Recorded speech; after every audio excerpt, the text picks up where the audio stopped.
You ever walk into a room and just feel instantly that everything's about to change?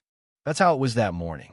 I was at my usual post near the front, pretending to organize case files, but really, I was just trying to keep my nerves in check because you could tell from the way everyone was whispering this wasn't just another petty trial.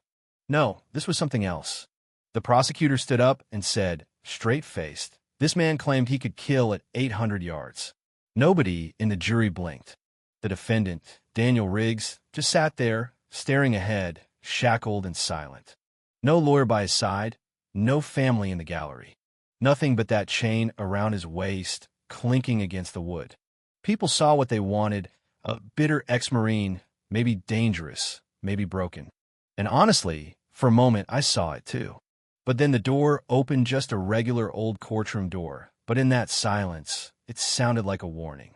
And in walked a four-star general, crisp uniform, eyes set straight ahead, like he knew exactly where he was going. The whole room just froze. You know what I mean? Even the judge stopped mid-sentence, the jury half-standing, mouths open. The general walked right up to Riggs, not a glance left or right, just this heavy, silent respect. He paused, and for the first time that morning, Riggs looked up.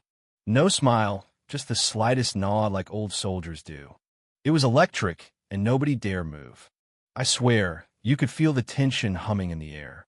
The judge, caught off guard but trying to hold on to her authority, cleared her throat.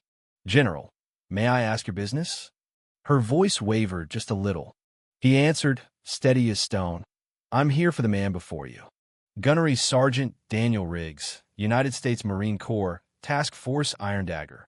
And then, quietly but without hesitation, he told his story how, decades ago outside Fallujah, he was trapped, pinned down, ready to die, until shots rang out, 12 men dropped in silence, and a sniper, Daniel Riggs, saved every last one of them. He didn't brag. He didn't ask for medals. He just laid the truth down like a flag and let it speak for itself. I watched as the prosecutor, so sure of himself just minutes earlier, now stood slack-jawed. The jury shifted in their seats, the weight of those words settling in. But that wasn't even the twist. Because then the general introduced another man, civilian clothes, soft-spoken, a bit worn around the edges. Matthew Dunley.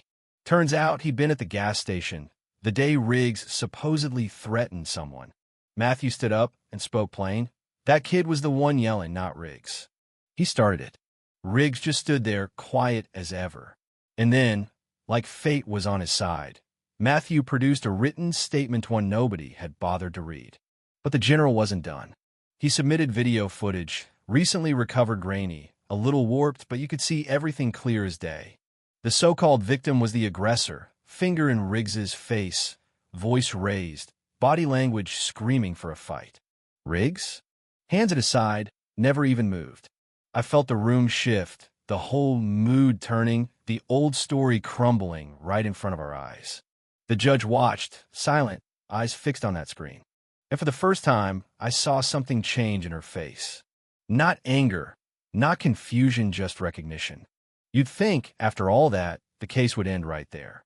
But there was still one moment left, the kind you never forget, the kind that shakes you out of your everyday cynicism.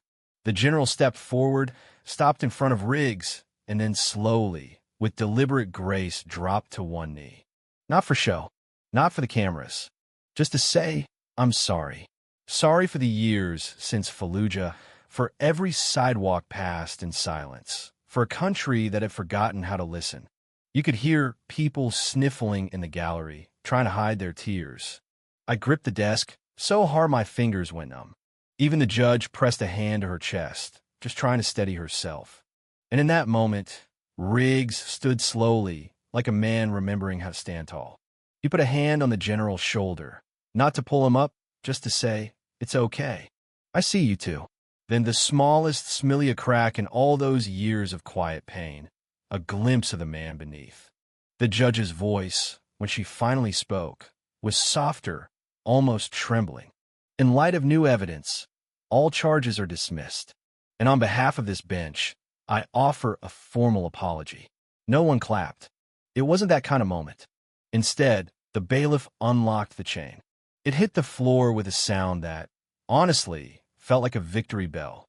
When Riggs turned to leave, something amazing happened. Every single juror stood no order, no command, just respect. Out in the hallway, on the courthouse steps, dozens of veterans had gathered. Old boots, worn caps, faces that had seen too much. And as Riggs stepped outside, they all saluted, not a sound, just the quiet power of honor. For the first time, he wasn't alone. The general walked beside him, then Matthew, then half a dozen more veterans fell in step. I watched, feeling my chest tighten, realizing I'd been wrong. This wasn't about a threat or a trial. It was about finally seeing someone who'd been invisible for far too long. I looked around, reporters stunned, the prosecutor shaking his head, the judge still clutching the bench like it was the only thing holding her up. And me, I felt changed. Not just a clerk, not just an observer, but a witness to something holy, something America almost forgot to care about.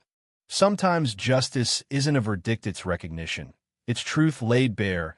It's the courage to say, we were wrong, and now we see you. Sometimes a man doesn't need a lawyer, just the truth, and a room quiet enough to finally hear it. So, yeah, maybe that day the law got it right for once. Or maybe we just got lucky. Maybe justice isn't about punishment, but about finally understanding the weight some people carry so the rest of us can walk free. Riggs didn't wave, didn't say a word, just nodded, once to the crowd, to the judge, to all of us, and walked on, the general and the others at his side. You could say it ended there, but really, it just opened a whole new set of questions. How many more Daniels are out there, silent and unseen, carrying the stories we never bother to ask about? Now, I want to know what you think. Was justice served that day, or did we just get lucky? Did the system finally work, or was it only saved by a general's courage and a bit of new evidence? Where's the line between threat and misunderstanding, between silence and dignity? Drop your thoughts below. Tell me what justice means to you, because these stories, they only matter if we talk about them.